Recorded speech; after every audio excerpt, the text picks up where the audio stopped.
Assalamualaikum warahmatullahi wabarakatuh. Selamat datang di Topan Channel. Kali ini ada sebuah kisah Islami, sebuah kisah yang menunjukkan kebesaran Allah Subhanahu wa Ta'ala, di mana ada 7 orang pemuda yang tidur di gua selama 309 tahun. Inilah dia kisah Ashabul Kahfi.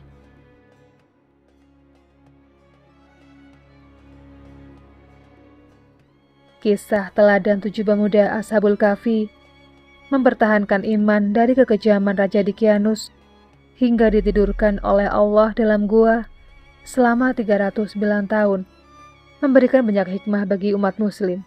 Mereka melarikan diri dari kekejaman Raja Dkianus yang hendak membunuh karena dipaksa menyembah raja kejam itu dan menyembah berhala di istananya. Kisah itu terekam dalam Al-Quran Surat Al-Kahfi ayat 9 hingga 25. Nama 7 pemuda Ashabul Kahfi dan anjingnya yang beriman kepada Allah yaitu Maksalmina, Tamlika, Martunus, Kastunus, Bairunus, Yadbunus, dan Danimus. Sedangkan nama anjingnya adalah Kitmir. Pendapat lain seperti dari Syab al-Jubai mengatakan bahwa nama anjing tersebut adalah Hamran. Namun hanya Allah lah yang mengetahui kebenarannya. Raja Dkianus ini memimpin pada tahun 112 Masehi di masa pertengahan setelah era kerasulan Nabi Isa alaihi salam dan sebelum kerasulan Nabi Muhammad sallallahu alaihi wasallam. Dikisahkan Raja Dkianus bersama bala tentaranya memaksa 7 pemuda Ashabul Kahfi tersebut untuk menyembahnya dan menyembah berhala-berhala di lingkungan istananya. Namun 7 pemuda beriman ini tetap teguh pada pendiriannya. Kemudian Allah Subhanahu wa Ta'ala menyelamatkan iman dan tauhid mereka dengan cara melarikan diri dari kekejaman Raja Dkianus. Kemudian Allah Subhanahu wa Ta'ala membuat mereka nantinya tertidur lelap dalam gua selama 309 tahun.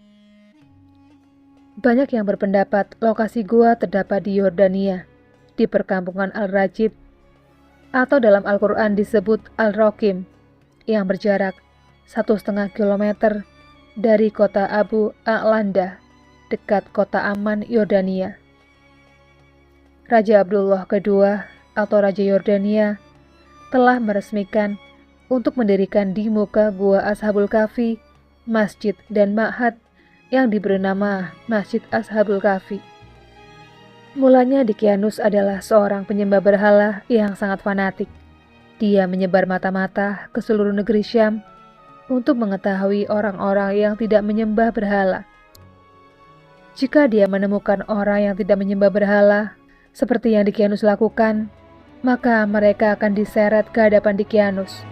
Mereka yang tidak menyembah berhala akan diseret ke alun-alun dan dipenggal di sana. Dkianus adalah manusia dengan hati bagai batu. Dia tertawa lebar, menyaksikan jerit dan tangisan keluarga yang ditinggal dan disaksikan oleh seluruh penduduk Syam. Setiap kali Kaisar Romawi mengabarkan bahwa dia sangat senang dengan kepemimpinan Dkianus, maka Dkianus segera menggelar pesta besar. Suatu hari Dkianus mengadakan pesta pernikahan besar. Dia mengundang seluruh rakyatnya untuk hadir tanpa terkecuali.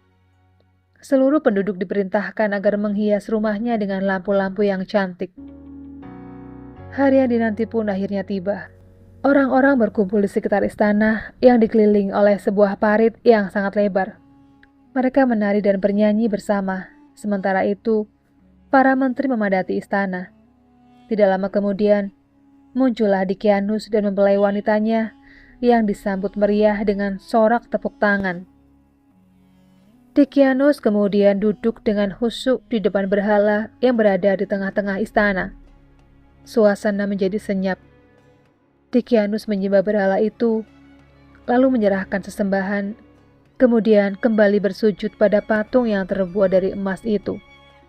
Dia kemudian duduk dalam singgasananya, menyaksikan para menteri dan rakyatnya yang silih berganti menyembah berhala. Tiba-tiba Dkianus terlihat gugup dan gelisah, dan berkata, Menteri, mana Martunus dan Nairawis? Tanpa mereka sadari, Martunus dan Nairawis ternyata telah meninggalkan pesta lebih awal. Martunus dan Nairawis adalah dua orang dari ketujuh Ashabul Kahfi. Ketika Martunus pulang ke rumahnya, dia langsung berhadapan dengan ayahnya dengan wajah merah padam.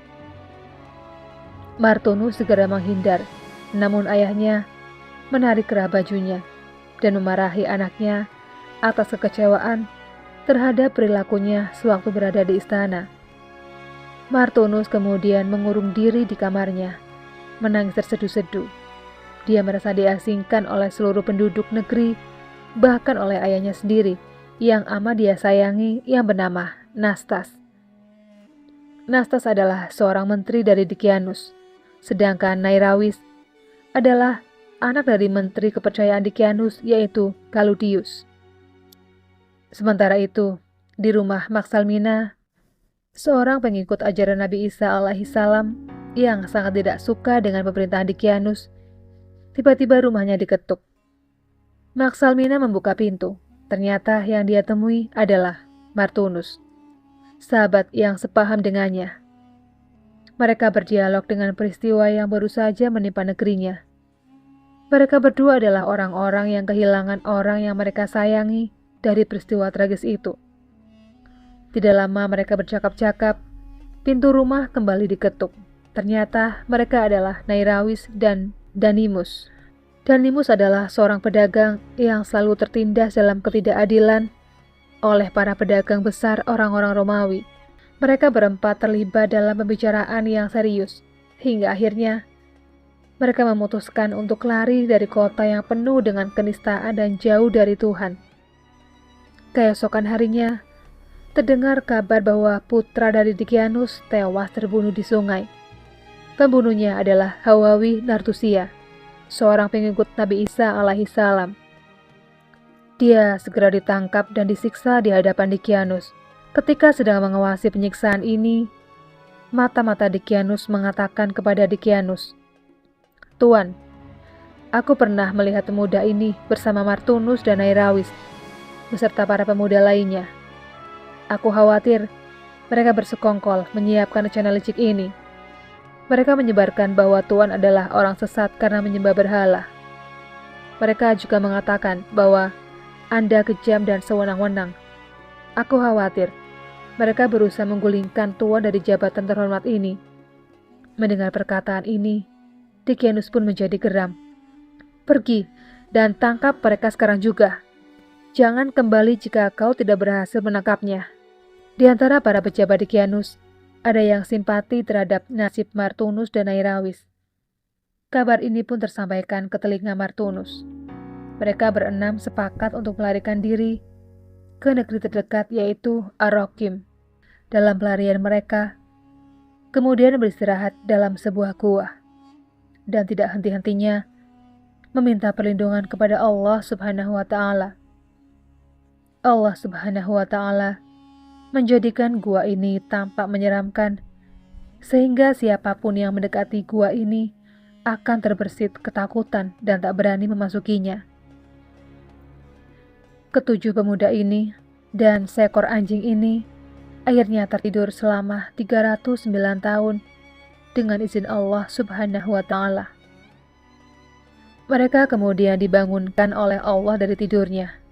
Wajah mereka pun berseri-seri dan saling bertanya-tanya berapa lama tidur di gua. Sebagian dari 7 orang pemuda itu lalu berkata bahwa hanya Allah yang tahu berapa lama mereka ditidurkan. Setelah itu mereka keluar dari gua dan mencari makan ke kota. Ketujuh pemuda itu kaget karena keadaan kota sudah berubah dan banyak orang yang sudah beriman kepada Allah Subhanahu wa Ta'ala. Tidak berapa lama kemudian, ketujuh pemuda itu pun meninggal dunia. Negeri Syam, yang kini bernama Yordania, kini dipimpin oleh seorang pengikut Nabi Isa alaihissalam yang memerintahkan rakyatnya agar menyembah Allah Subhanahu wa Ta'ala dan menghancurkan berhala. Dia juga berlaku adil dan sangat bijaksana. Negeri Syam kini menjadi negeri yang makmur dan rakyatnya terhindar dari kemiskinan.